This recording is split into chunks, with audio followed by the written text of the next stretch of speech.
Good day everyone. So for today's video, ito nasira yung razor natin na ito. At syempre, ayan, gagawin natin. So sira na yung laman loob nito. Ang gumagana lang dito is yung dinamo niya, yung switch, tsaka okay pa naman yung mga blade. So gawin natin, nare-recta natin siya. Tara, let's go. So ayun guys, kinalas na nga natin siya. Ayan, nakalas na natin isa-isa yung mga parts, pati battery. Ayan, so ito yung dinamo niya. Ayan, so ang gagawin lang natin is kumuha tayo ng charger ng cellphone. Yan, so yun yung gagamitin natin. Yan magiging source ng power. Yan, so ang ginawa ko, tinanggal ko lang yung pin. Yan, so konti, Android.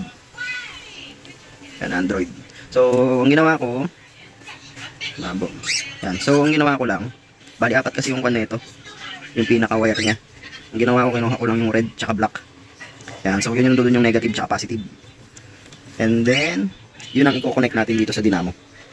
Yan, i-connect natin sa dinamo. Yan, so ang gagawin natin, dadaan pa rin siya dun sa may pinaka-switch. Yan yung switch, dadaanin pa rin natin dun para may on and off. Yan, so kukonekta lang natin dun. Yung dalawa na yan, kukonect lang natin na ganyan. So tara, simulan na natin. Disclaimer lamang po, hindi tayo professional, DIY lang tong ginagawa natin. Pwede nyo rin naman i-apply at saka gayahin. So ayan, una ikakabit lang natin yung dalawang wire, yung negative tsaka positive.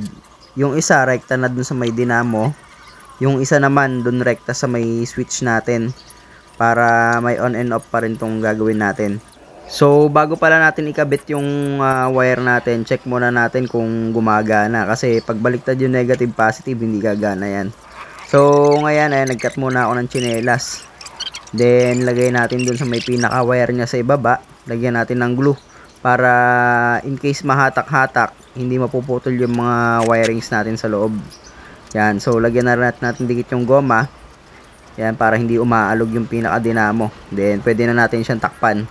Then i-assemble na rin natin. Ayan, so lagyan natin yung mga takip nya.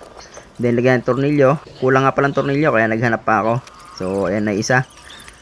Next natin, lagyan na natin yung blade. And then lagyan natin ng langis para smooth. Then pwede natin i-try. Alright, all goods, successful ang ating DIY.